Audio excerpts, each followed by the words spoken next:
Hello, my name is Mary Grace Almadrez. I'm Associate Vice President and Chief Diversity Officer at the University of Rhode Island. I want to take a few minutes today to talk a little bit about intersectionality and the ways in which intersectionality affect our activism, our coalition building, and also our own identity development. And that's where I'll start. I was a student activist when I was in college. I was involved in a variety of issues ranging from hate crimes legislation to making sure that there were also immigrant rights to institutionalizing ethnic studies on campus. And I think the reason why these issues were so important to me is because they affected not only my community, but the community of my allies. When I was in college, I also came to the understanding of the ways in which the various forms of my identity overlay and complicate my reality and my understanding of the world. I identify as a 1.5 generation immigrant from the Philippines. I am Filipino American, and I'm a woman. And those are the identities that are most salient to me at this time.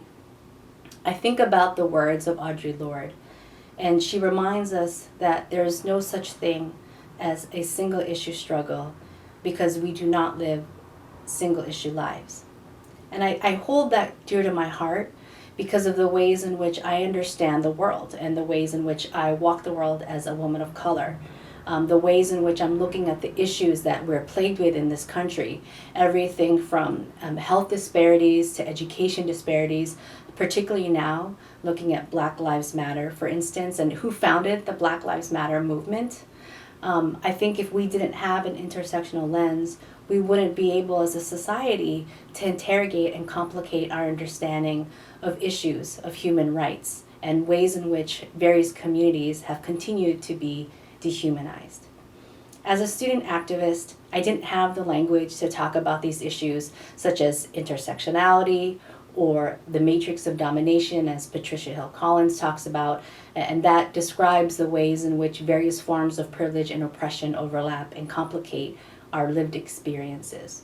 But now, as Associate Vice President and as a Chief Diversity Officer, it's actually imperative that I have the language to talk about these issues, not only because these are the experiences that our students and my colleagues are facing, but it's also a way for me to think strategically and to think compassionately and consciously about the ways in which I can forge important allyship and coalitions across difference.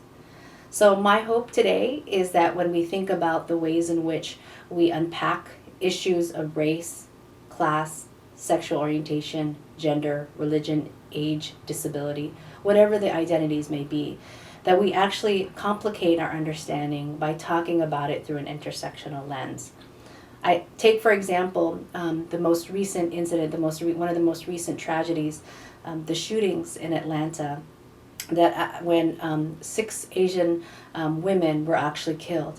And it's hard for me to disentangle the ways in which race, class, and sex were a part of that tragedy.